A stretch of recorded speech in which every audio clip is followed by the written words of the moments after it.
దీనమ్మ వాడు అడవిలో రోజుకో జంతువు కనపట్టలేదు. అర్జెంట్గా ఒక మీటింగ్ పెట్టాలి. వాటన్నిటికి ఏమవుతుందో తెలియట్లేదే. యాడికబ్బా మన పులుగురు ఎట పరిగెత్తన్నాడా? ఓరే పులిగా, దీనమ్మ ఎవరు పిలిచినా ఆగేదే లేదు. దొరికితే నా పనంతే.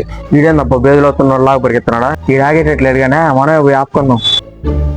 రే తమ్ముడు, ఆగరా ఆగరా ఆగరా, నీ యాక ఆగ ఆగ. నువ్వు ఎందుకు నా ఆపినావా? జరుగునా, నేను అర్జెంటుగా పోవాలా. ఏరా బేదులు అవుతానే అట పరిగెత్తాను, ఎందుకు ఏమైంది? లేదు స్వామి, మన జక్కన్న రోజుకో జంతువుని ఎత్తుకెళ్తా ఉన్నాడు సినిమా కోసం అని చెప్పి, అందుకే తప్పించుకుంటా ఉండా. ఊరు నీ పోసుకోవాలా? అందుకేనా జంతువులు తక్కువ అయిపోయిన అడవిలా? ఇంతకు ముందు అట్టే త్రిపుల్ షూటింగ్ కోసం అని చెప్పి తీసుకెళ్ళాడా. అక్కడ ఉంటే చెన్న మొహం పగలగొట్టా నిప్పులతో. అట్లా ఎన్టీఆర్ అనే ఉంటే దొంగ నా మొహాన్ని గడ్డం పెట్టా. నేను చేసేది స్వామి. అసలే ఈసారి బాబుతో ఫారెస్ట్ అడ్వెంచర్ అంట. దొరికితే ఈసారి మళ్ళీ 4 సంవత్సరాలు వేసేస్తాడు. అందుకే పారిపోతా ఉన్నా. థ్యాంక్స్ రాబోయా, చెప్పి మంచి పని చేసినావు. నేను నీతో పడొస్తున్నాను, తొలగిపోరా. పోను చెప్పిందినా, నువ్వు వేరే దిక్కుని పో, నేను వేరే దిక్కుని పోతా.